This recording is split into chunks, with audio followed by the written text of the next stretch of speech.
All right. And so this is not just our August 3rd Thursday, but we have partnered with Austin Oita's Sister City Committee for this really special presentation.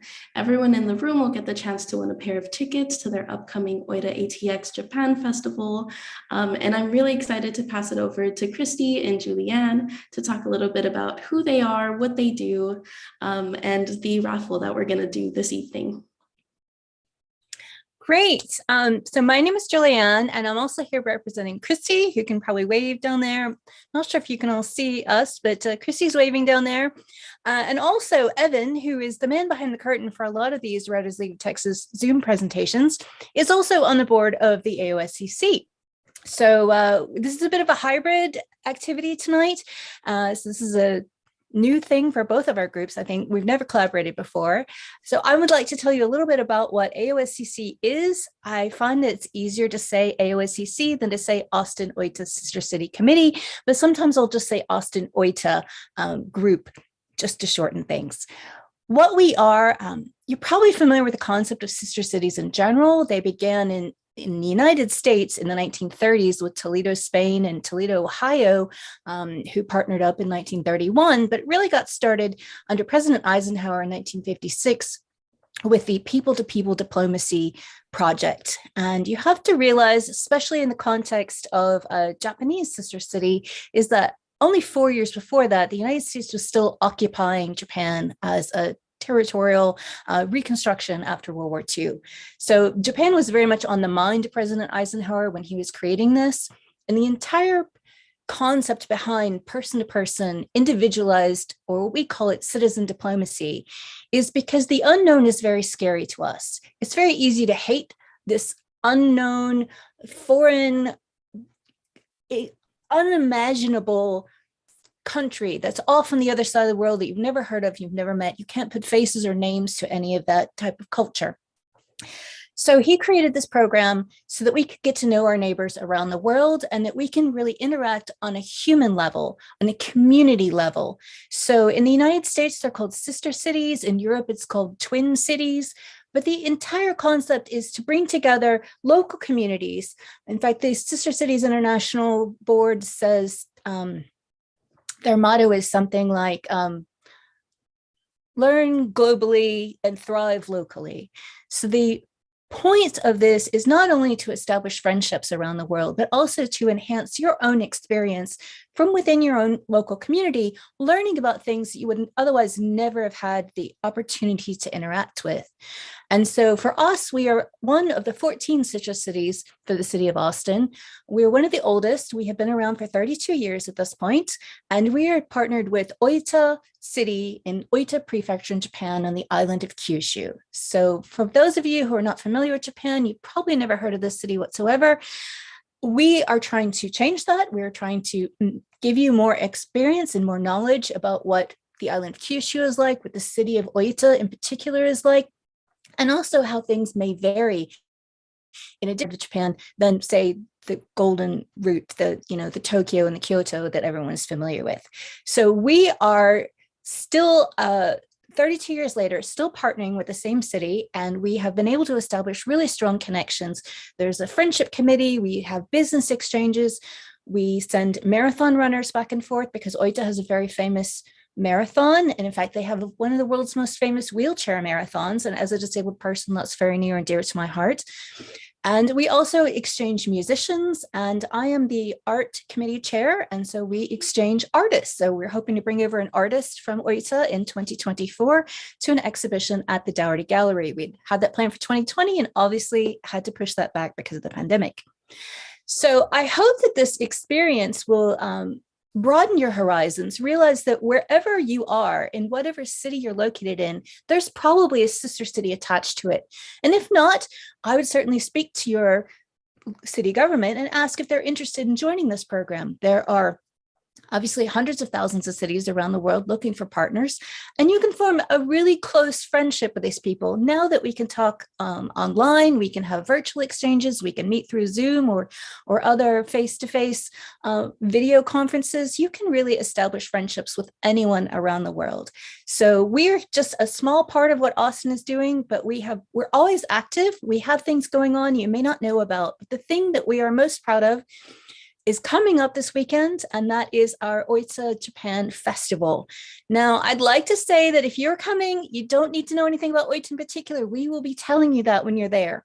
But it is a celebration of Japanese culture. And so we have performing arts, we have hands-on activities, we have reading, we have a little taster of a bunch of different parts, including food, so literal taster and Texas sake. So if we couldn't quite have a beer garden, but we do have a sake corner for you this year. And so we would like to invite you to experience Japanese culture through our festival. Unfortunately, we are sold out, but any of you who are on this call tonight live can apply to win a pair of tickets. And you'll notice the slide up on the screen. There's a Google form in the chat box. The link has just gone up. And so you fill that out at any point between now and 8:50 p.m.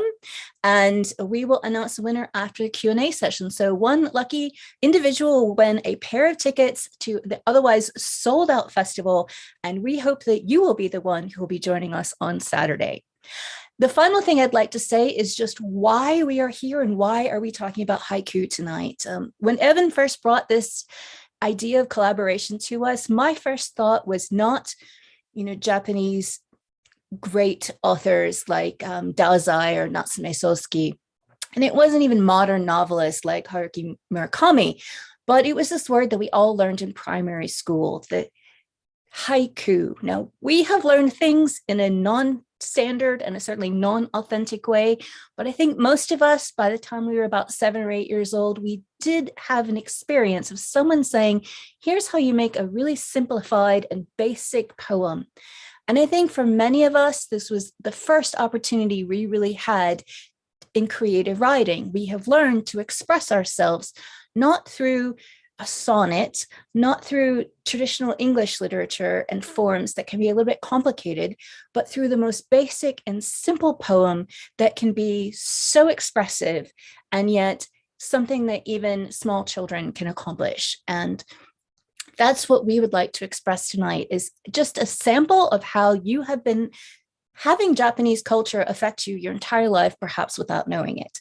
We will be sticking around. If you have any questions that you'd like to put in the chat, we can answer them and direct it to you, or you can always email us or come to our website, which is austinoita.org. Even if you can't make it to the festival, I'd like to point out that we have had virtual festivals for the last 2 years. So we also did a 30 things in 30 days to celebrate our 30th anniversary. So if you go to the Austin Oita YouTube channel, you will be able to find about 35 or 40 different videos expressing, demonstrating Japanese culture or some things about Oita in particular. So even if you can't go to the festival, hopefully you will be able to look us up online. So I will pass this back over to the WLT, but we are really pleased that you're here, and hopefully we can all come together in a celebration of Japanese creativity tonight. Thank you. Yes, thank you so much. And yeah, everyone definitely make sure to fill out that Google form. It sounds like a really incredible festival. Okay, welcome everyone to WLT Off the Beaten Craft, Minimalism and Maximalism in English Language Haiku with Allyson Whipple. So before we jump into the presentation, I'm just going to introduce our panelist. Allyson Whipple is the editor and host of the Culinary Saijiki blog and podcast, a project that explores the relationship between food, seasons, and haiku. Allyson lived in Texas for 14 years, during which she co-edited the Texas Poetry Calendar 4 times. She also served as administrative director and board president of Borderlands Texas Poetry Review. Allyson is the author of 2 poetry chapbooks, Come Into the World Like That and We're Smaller Than We Think We Are. She is also the co-creator of the interactive fiction Choice Texas. Allyson now lives in St. Louis, Missouri, and is a member of the Mississippi Mud Daubers Haiku Group. Thank you so much, Allyson, for being here, and take it away. Thank you. I'm so excited to be here. I would totally, if I were still in Austin, I would totally be entering that raffle because that sounds amazing. So I'm just sharing my screen. And, I taught online even before the pandemic, so you'd think I'd remember how all of this works, but apparently 3 months off and I'm like, nope, don't know how to do it anymore. All right. So I'm super excited to be here. I'm so glad you all could join me. That is my dog thumping her tail right in the background. And I wanted to, I was really encouraged in the chat to see at least one person saying, I wanted to learn more about haiku than I learned in elementary school, a few decades ago, because that was really who I aimed this for. I wanted the opportunity to,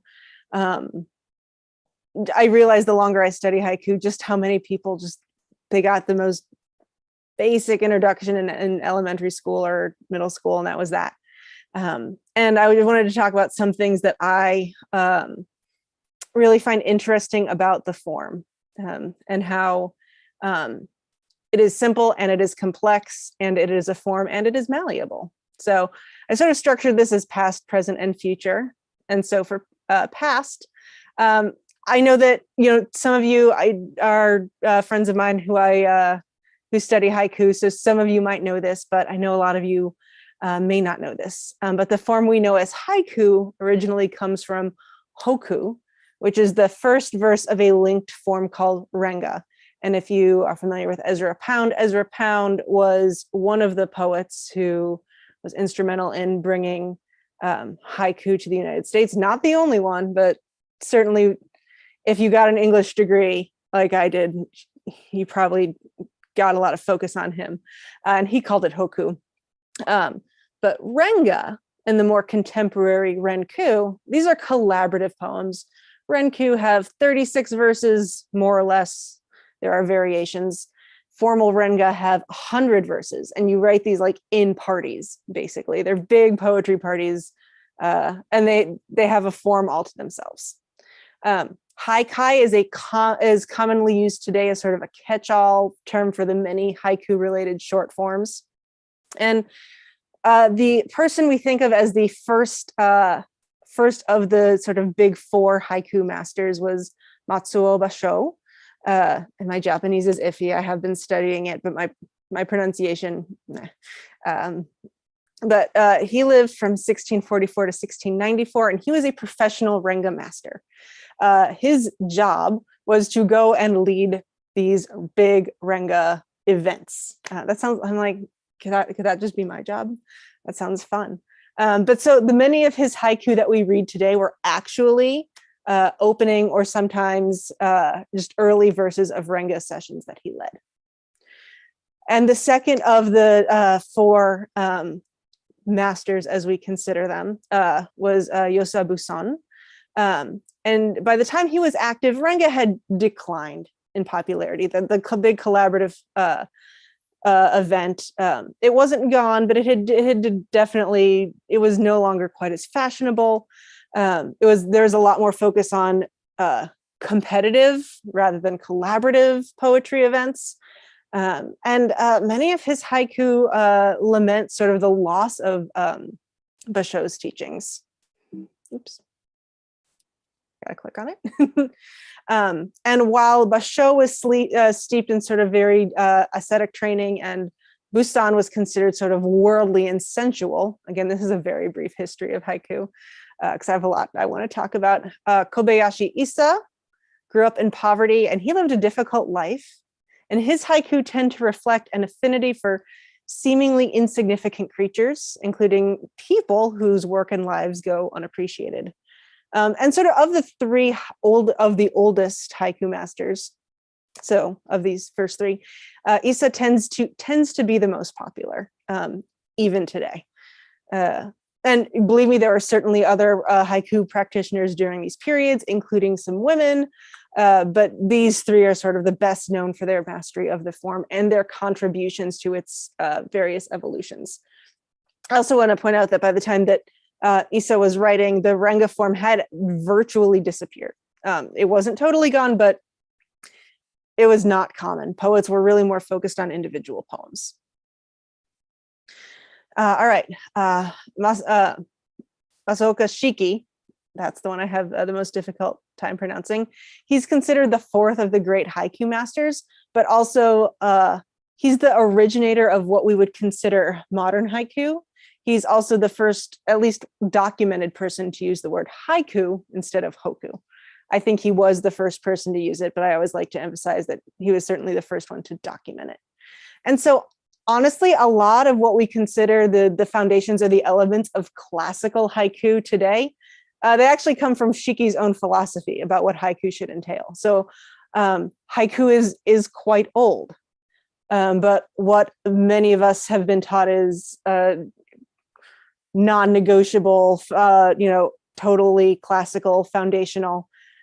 It's from the end of the 19th century or the earliest part of the 20th century, and that's not to say it's bad. I just want to point out that something can be old, and the things that we think about it as enduring and eternal, not necessarily so. But Shiki, so he put a lot of work, and he died young. He had spinal tuberculosis most of his life, but he spent a lot of time.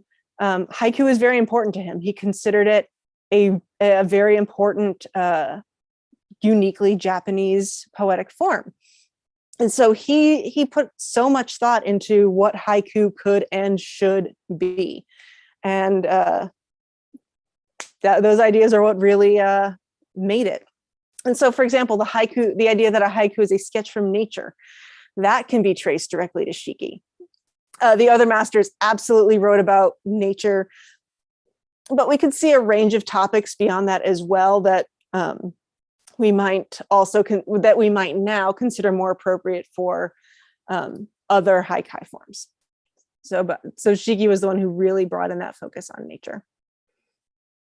So what did we learn in the past? And by we, I mean my audience of people who went to school in the United States. And I'm not going to say that's, that this is not how everyone learned, but I'm going to say for a lot of us who were educated in the United States, haiku was taught in language arts classes. And the standard definition went something like this: a 3-line poem with 5, 7, and 5 syllables about nature. And I still see this definition being taught in educational settings today. I'm working in a continuing ed division of a community college now, and I actually took intergenerational groups around to St. Louis, and one place we went was a children's museum, and they have their poet tree, and haiku is one of the genres, and this is the definition. And I just I stood at it and I'm like, no, why are we still doing this? I was so angry. And we also see, you've probably seen a lot of novelty books presented as haiku. There's one of silly haiku. There's actually a serious haiku collection around the theme of cats. But there are definitely novelty books presented as haiku. These would better be termed as zapai, which are sort of humorous or satirical haikai. They're in the genre, but there's something certainly that they're meant to be novelty. They're not haiku. So what was missing? A lot. So for example, Japanese onji and English syllables, they are not the same. An onji is commonly translated as a sound symbol, and it refers to the phonetic characters used in Japanese writing. Onji are generally shorter and have a more even sound than English syllables. And you could have 2 or 3 onji that used to write the analog of a single English syllable. So if haiku ostensibly consists of 5, 7, and 5 onji, you can see how an English haiku of 5, 7, and 5 syllables could be considered quite long. And this is something that many practitioners, especially in the generations before me, ran into. They was 5, 7, 5, and then many of them went to Japan and to Japanese haiku circles, and their haiku were considered scandalously long. And this is what I learned as well. And while American school children, we're often told that haiku are supposed to be about nature, but first of all, nature is a broad concept. And one thing I've noticed is that a lot of people who live in cities, they're like, I can't write haiku. I can't write about nature. Not true. I feel like that's a whole separate rant. But we learned haiku about nature, but not everyone learned that haiku should include a seasonal element that's called a kigo. And that seasonal element, that can be traced back to the practice of renga, in which it's a very long collaborative poem where seasons appear throughout, and there's a structure to how those come in. So if you didn't learn about kigo are actually specific seasonal words that serve as references. So you either didn't learn that, or some people did, but they didn't learn about it in a way that was applicable to their environment. So you might have learned cherry blossoms symbolize spring. Well, yeah, that's a pretty common spring kingo in Japan, and they work great in Washington, D.C., but I'm going to say a cherry blossom haiku is not going to convey Texas spring very well. Mountain laurel is, right? So one thing we didn't learn is we didn't necessarily learn about kigo and how to make kigo out of our own environment. And those of us who learned about haiku in school, often we didn't learn about the kireji, often translated as the cutting word, which is an onji that adds emphasis or contrast. And kireji do not have clear English analogs. So sometimes using exclamations like, oh, or alas, those often come across as overwrought. Not always, but that's a tendency. Many translators use punctuation as a stand-in for the cutting word, but others believe that haiku shouldn't be punctuated at all. There's a lot of debate out there. I'm just going to be scratching the surface tonight. And so many translators have simply not attempted to include kireji in translations, meaning it's easy to overlook this feature. Haiku also often feature a pivot and juxtaposition between two images, and that technique, again, often gets overlooked in classroom haiku. And, we struggle with the fact that haiku comes to the United States largely through translation. And I mentioned Ezra Pound already. He was very enthusiastic about haiku, and he helped Americans develop an interest in the form, but he didn't know Japanese. He didn't have a very good understanding of haiku's historical and cultural context. So the enthusiasm was great, but his delivery, it didn't do a lot of favors in the broader picture of English language haiku education. Also, many early translators imposed Western poetry standards on haiku, including rhyme. Like they felt they had to.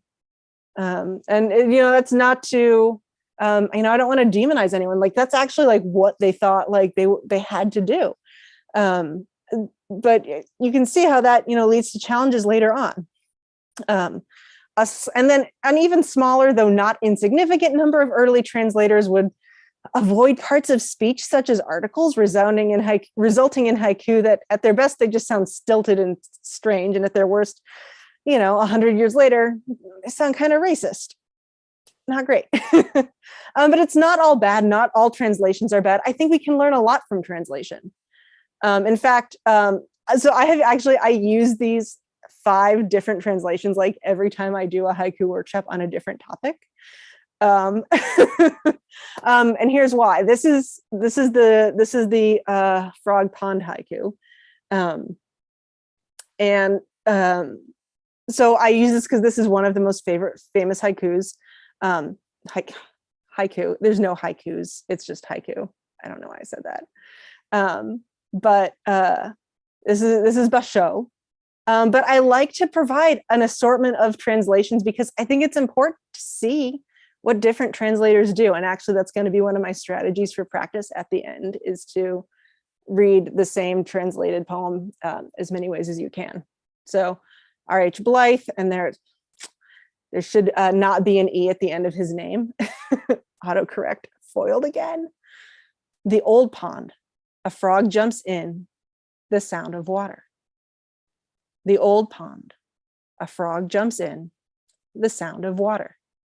And that was 1952, and Blythe is considered one of sort of the foremost early haiku translators. Our friend Allen Ginsberg, I'm pretty sure most everyone here has heard of him. The old pond, a frog jumped in, kerplunk. The old pond, a frog jumped in, kerplunk. Got William J. Higginson. Now we've moved into the 80s. So these span a period of about 50 years. Old pond, a frog leaps in, water's sound. Old pond, a frog leaps in, water's sound. Then the 90s with Sam Hamill. At the ancient pond, a frog plunges into the sound of water. At the ancient pond, a frog plunges into the sound of water. And finally, Jane Reichold, 2002. Old pond, a frog jumps into the sound of water. Old pond, a frog jumps into the sound of water. And I give these 5 examples to just simply illustrate, not only did a lot of us get a pretty limited haiku education, but if you were a haiku enthusiast in the 50s versus the 80s, the translations that you had access to and the translations you read, those probably would also have a really big influence on how you think about haiku. And that's I always think that's worth noting. And so translation presents challenges. I think it's important to read translation widely because it can teach us a lot. So that brings us to what's happening in the haiku world now? A lot. And I'm scratching the surface. So the discussions and debates. So I'm focusing on lines and syllables tonight. I'm focusing on just the straight up structure. The 3-line haiku is basically, it's unique to English. And some practitioners debate the value of insisting on a 3-line structure. Some haijin, that's a term for people who practice haiku, they choose to write what we in English call monoku, which are haiku written in one horizontal line. Other people like to write 2-line haiku, which we sometimes call duoku. And still others, they get even more experimental with their approach to lineation. And I think that there are 3 predominant views about syllables. Those who still adhere to 5-7-5. And if you want to do that, you can do that. Those who put haiku at a maximum of 17 syllables, but don't place strict standards regarding the number of syllables per line. And then those who aim for 10 to 12 syllables total. There are also debates about how to incorporate kigo, kireiji, and other techniques. And you know what? There are so many techniques that you shouldn't try to put them all into one 3-line poem, really. I like to think of it as a toolbox, but I'm focused on lines and syllables tonight. And I do want to point out, this is not a prescriptive presentation. I'm not here to tell you what your haiku should be. I want you to use this information as you explore your own haiku practice. So let's talk about lineation. Again, we've all been taught 3 lines. I'd say in my own haiku practice, I mostly write 3-liners still. I do also write a lot of monoku.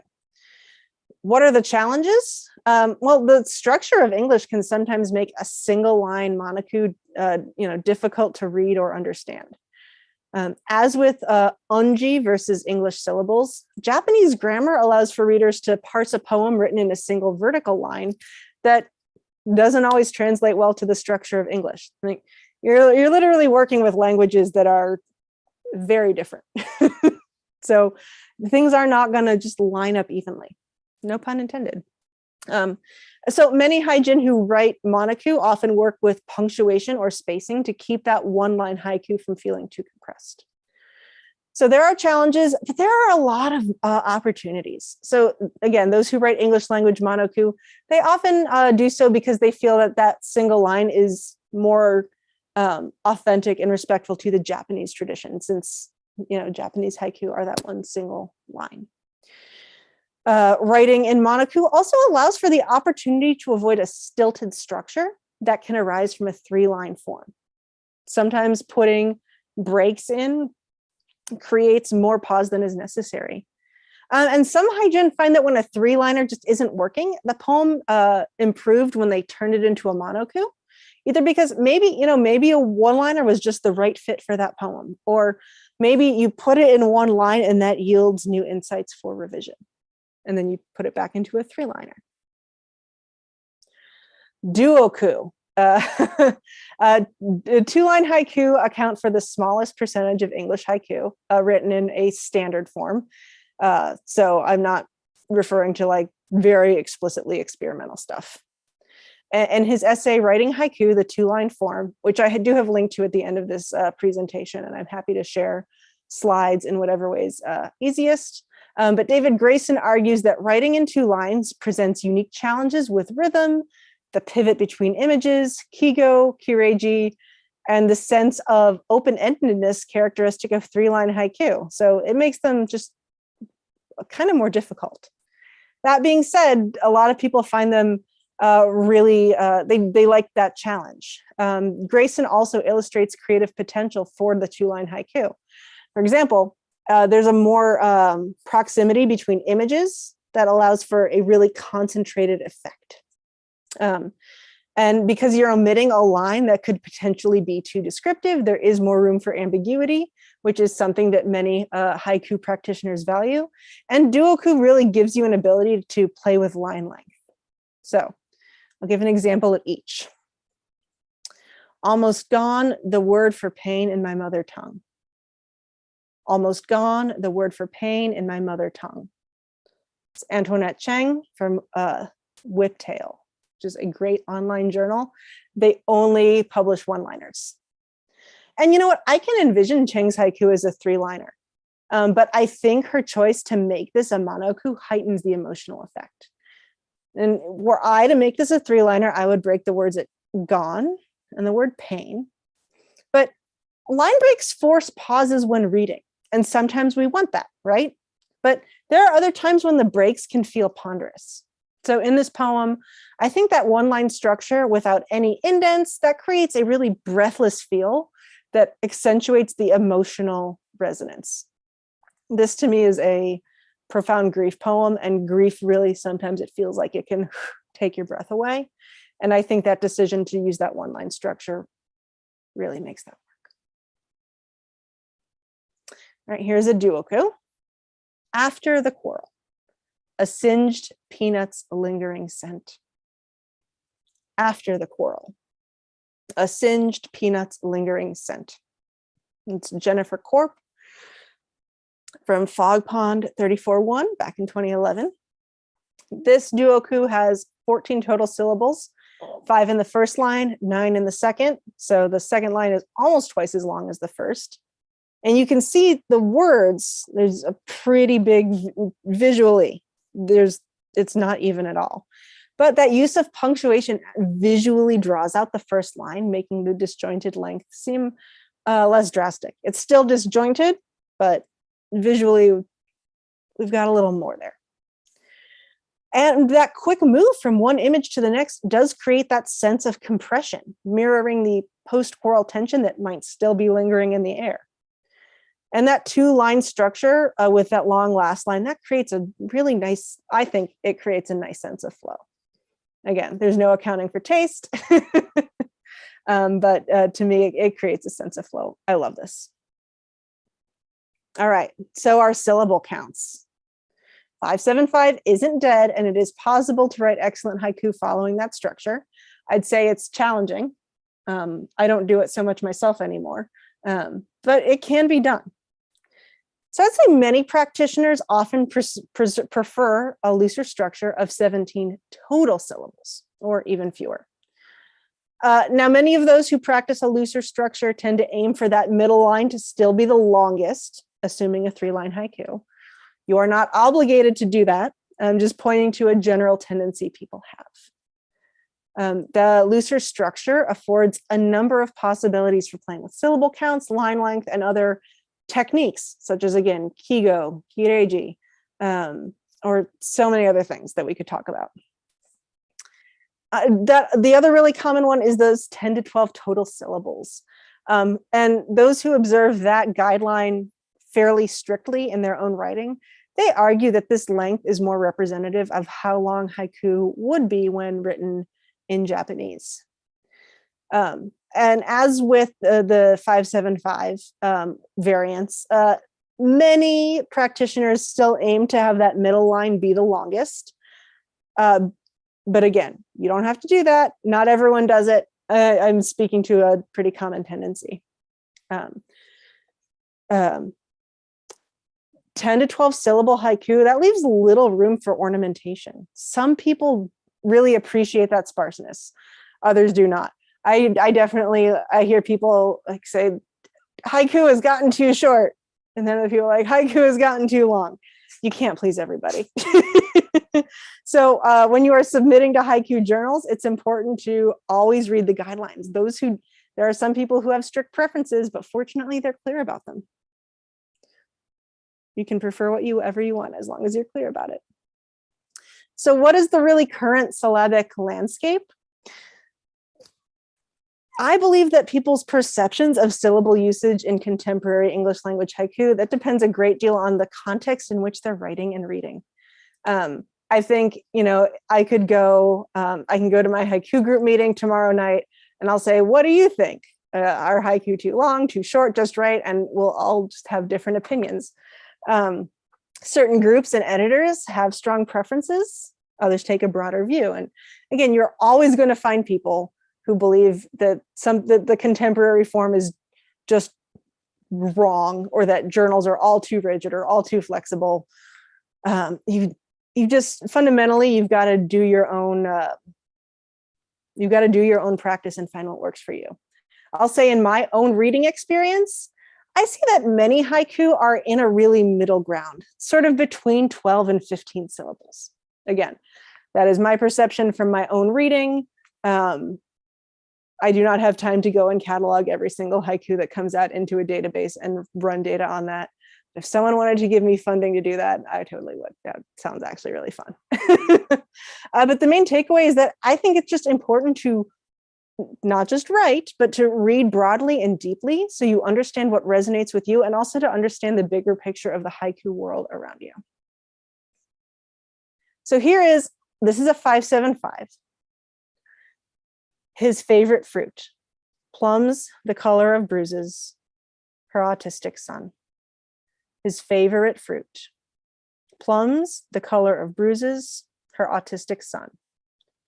That was by Lorraine Patton, and she read that on my podcast.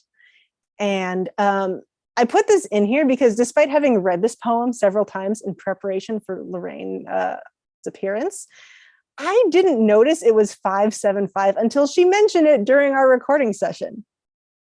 I read it, I loved it. I didn't perceive the 575. And that's because it feels natural. The syllables don't call attention to themselves. Much of the criticism regarding the 575 haiku is they often contain filler words when a poet is really like, oh, I've got to get a 7th syllable in here. What can I add? They do sometimes feel padded. So I did want to give an example of one that it is in that 575. And it feels just right. I also want to note that first line might be 4 or 5 syllables, depending on how you read it. So this is the other thing. I always encourage people, don't get too stressed out about syllables, because where you come from influences how you read things. I read that twice. The standard is to read haiku twice. The first time I said favorite, that's my natural tendency. And then I thought, oops, no one's going to hear that. No one's going to hear all 5. So I said favorite. And this is a pretty common thing, that there are dialects, there are accents, there are pronunciation differences just within the United States. This isn't related to haiku, but I remember once I was at a poetry critique group. It was that good old Monday night critique group in Austin. And I don't remember the word, but it was a word that could be 1 or 2 syllables. And half of us were from the Midwest and half of us were from the South. And we got in this debate about, it was a sonnet, right? So syllables counted. Syllables really mattered. And we were like, we couldn't agree on whether one word, this particular word, had 1 syllable or 2.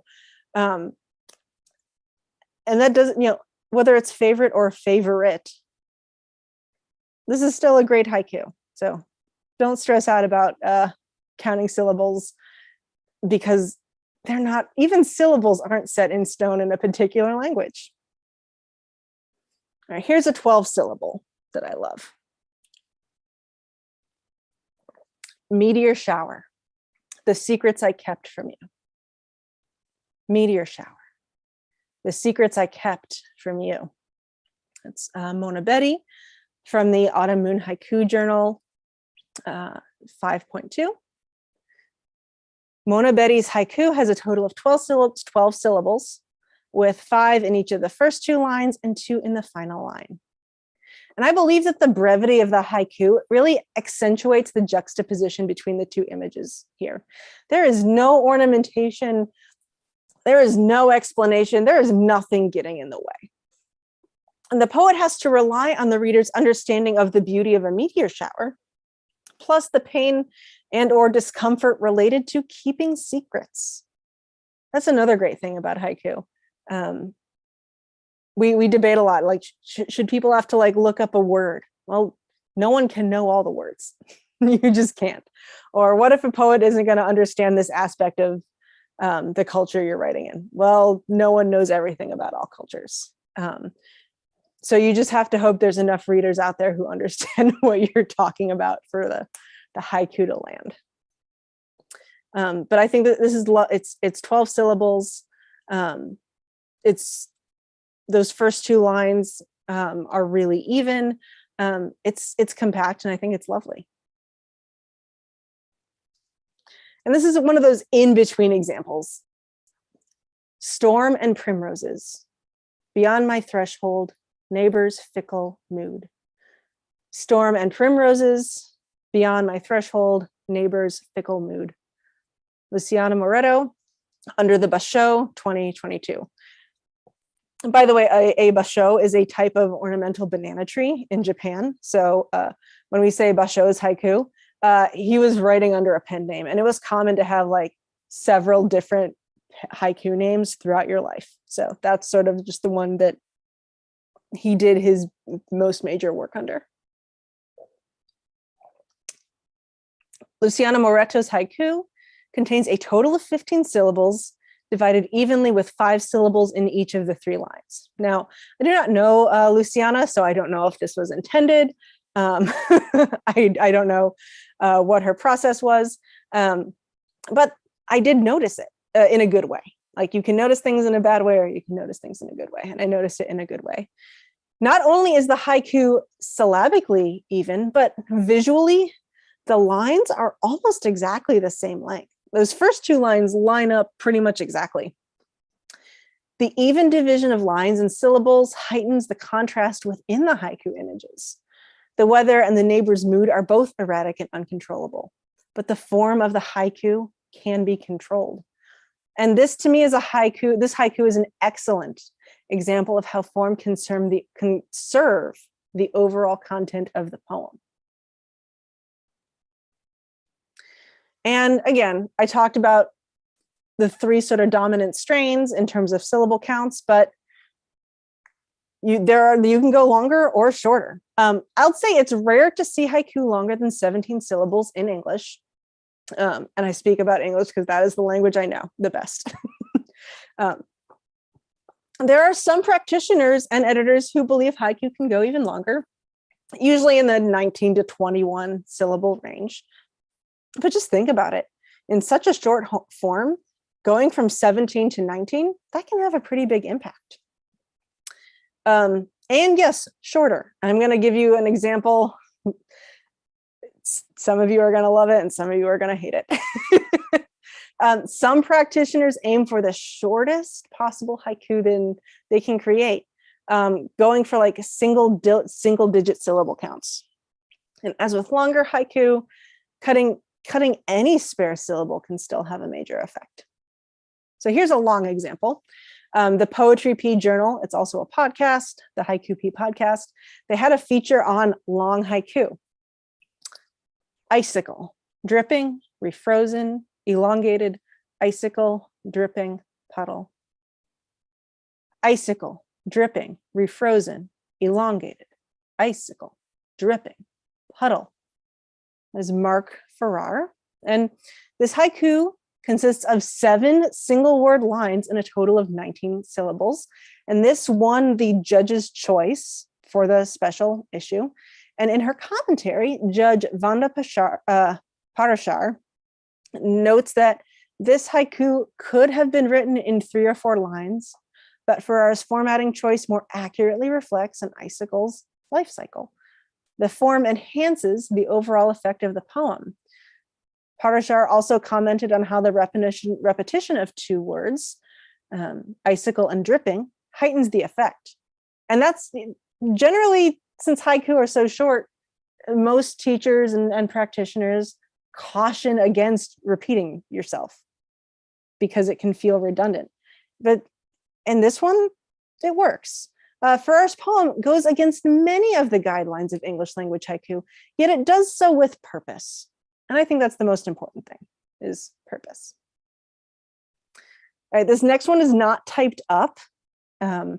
It's a photo from a book, and I don't know how many like hardcore haiku people are in the audience, but you might know what I'm referring to. It won't work if you don't see it on the page. So that is the word tundra on a blank page. And you can kind of, I tried to edit the photo, you can kind of see the next poems on the other side.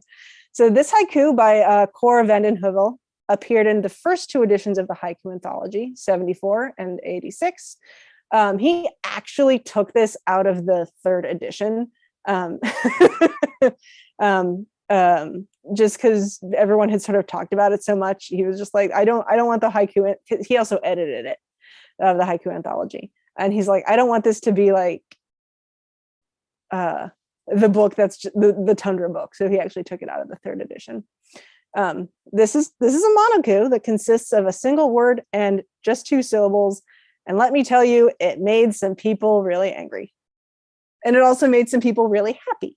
And this has been out for a while. The first version came out before I was born. The 2nd edition came out. I was very small. I definitely couldn't read. So I was not around for any of this controversy, but 40 years after it first appeared, 38, nearly 50 years. I'm bad at math, guys. Several decades after it first appeared, haiku practitioners are still debating, is this a haiku? Is it not a haiku? People still remember that they thought it was great, or they thought it was hilarious, or that it made them furious. Like I feel like this is like the haiku equivalent of The Rite of Spring, which when it premiered had people rioting in the streets. Stravinsky's Rite of Spring, if you're not a music person. So whether you believe this to be a haiku or not, the presence of a single word on an otherwise blank page, it certainly had an impact. So that brings us to the future. So approaches to haiku, I talked about this in the beginning. They have evolved since its origins in the 17th century. And especially as poets writing in other languages have taken an interest, and not just English. So haiku does shift and change. And there are people who are going to disagree with me on that. I didn't hear this direct. Another poetry teacher said to me that Robert Haas, said that a haiku is a poem of 3 lines of 5, 7, and 5 syllables written in Japanese. And that was the emphasis, written in Japanese. So my perspective is haiku is Japanese, and English language haiku is not quite the same, but it is still haiku. It's just, it's like how there are different breeds of dogs. Anyway, so, and we can't, there's clearly, in the time between Basho and Shiki, the form clearly evolved in Japan. There's no point in pretending it didn't. So the overall field of haikai continues to change as well. Collaborative forms such as renku and tanrenga, these are becoming more popular again with haiku groups. And practitioners continue to develop new approaches, especially collaborative ones. Again, there are people who are like, that's not a real form. We don't like that. Sure, whatever makes you happy or doesn't. The point is, people are interested enough in the haikai genre to actually try to create new forms out of it. And by making the study of haiku techniques, history, and culture part of our practice, we can learn to write haiku authentic to the world we live in, while still respecting the origins of the form. So I always like to leave people with some strategies for practice. So first, I already said at the beginning, read translations, specifically find something classical, find 4 or 5 or 10 or 12 different translations of it. Find as many as you can. And the internet makes that pretty easy, fortunately. So read a range, pick one poem, read as many translations of it as you can. See which ones resonate with you and which ones do not. Repeat this exercise. I didn't love Blythe's haiku translations when I first read them. I still have a lot of quibbles with them, and I've developed more of an appreciation for them. So read a variety of translations, make notes about what you are drawn to and why. Like, why do you really like one person's haiku translation more than others? Yes, reading contemporary haiku is super important. And I think there is something really valuable from taking one poem, finding all the translations of it you can, and analyzing those translations and what those, what effects those have on you and what you think that means for your own writing. If you are used to counting syllables, and I know a lot of us are, challenge yourself to take a break. One a day for 30 days without counting your syllables. Or I would even say, I'm a big fan of big numbers. So write 100 haiku. You don't have to do it all in one day, but just say for my next 100 haiku, however frequently you write, but my next 100 haiku, I'm not going to count my syllables. And at the end, take them all out, read them, see what you liked, see what you didn't like, see which poems turned out well. That reflection is important. You might say, you know what? No, I really believe in the 5-7-5, and that's what I'm going to do. And that's great. But I think it's worth giving yourself the opportunity to explore not doing that and see what happens. And if you normally write 3-liners, see what happens when you turn a 3-line draft into a monoku or a duoku. Especially if you have a haiku that's just not in the revision process, it's just not going well. Change the structure entirely. If it's still not working, it might just never work. But it's always sort of breaking that form up into something different. I've always found it useful. So, and then I do have recommended resources. Again, I'll definitely post these slides like on my blog. These are definitely not all of the haiku books, podcasts, journals, and essays out there. These are ones that I turn to specifically for this topic. And now I am, oh my gosh, I've gone long. I'm so sorry. Questions? Thank you so much, Allyson. That was so fascinating. But yeah, so if anyone has questions, please add them to the Q&A or the chat box, and we'll get to as many as we can. And sorry, I didn't look at the chat. I have ADHD. If I looked at the chat, I would have not gotten past slide 5. Oh, you're fine. All right, so while we wait for questions, I will ask you a question. Okay. How did you come to haiku? Like, where did your interest in it start? And, what makes you love it so much? I mean, honestly, I don't remember entirely. Certainly I remember, having to write our sort of, I call them fill in the blank haiku in school. But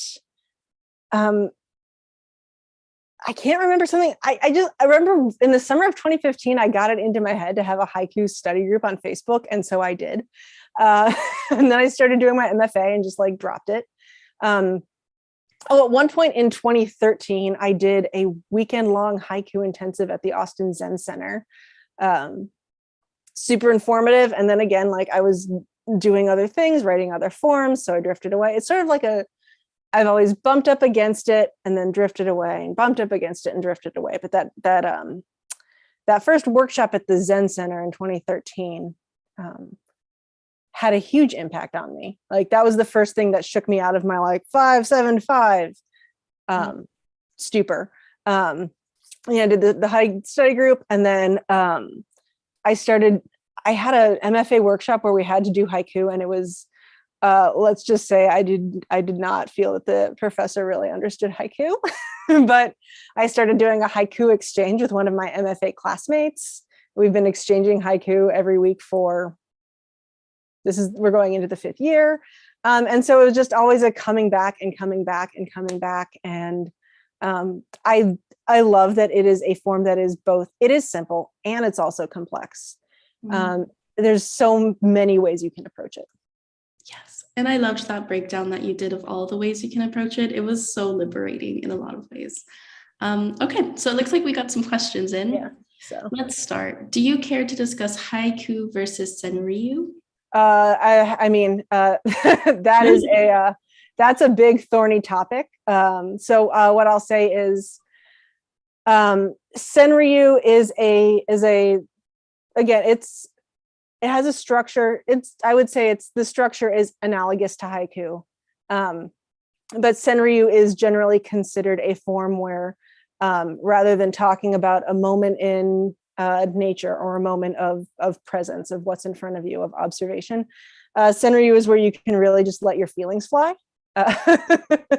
Senryu, and that's not to say haiku are emotionless. I think we looked at some very like emotionally charged haiku tonight. But senryu is sort of a place where the focus can be on the emotions. But I think Melanie, that the line between them is pretty debated in at least in English. Thank you. All right, next question. Is haiku really a fluid art form where the message depends on content and content directs form? My dog is like, are you sad? I'm like, not sad. It can be. And there are poets who do that. There are poets who really say that that is how I'm going to approach haiku. Other people choose not to do that. And then I think there are a lot of people who just write haiku and that's not their concern. That they come to haiku for other reasons. So I think it depends. So I think generally, yes. And there are people who that's not what they're concerned about. So their haiku might do that accidentally. This is why I never, unless I have discussed a haiku with a specific person, I never claim to pretend like that I knew what the person was thinking or intending when they wrote it. But I definitely think that it definitely, and actually I'm going back to look at the question because I want to make sure I'm phrasing it correctly. Certainly the message does depend on the content because in such a short form, you are so constrained by how much you can put in. And the content can direct the form and sometimes, but also the form directs the content because you're limited and you're just limited in how much you can include. So I think they play off each other. And I think the haiku poets that I really admire do consider that in a more direct way. Thank you. All right, so this is the last question before we announce the raffle winner. So last question, how do you diplomatically handle individuals who attack you by saying what you have written is not a poem? That's just your opinion. I'm too old. I'm too old to care anymore. If you don't think it's a poem, then fine, go write your own poem. I'd be a little irritated by it, but like it's not worth engaging with somebody. I'm sure there are plenty of people who like have seen my haiku and they're like, that's the worst haiku I've ever seen. I'm just gonna keep writing them. Well, thank you so much, Allyson. This was really amazing. So now we're gonna announce the raffle winner. I'd love to invite the AOSCC team back on to do so.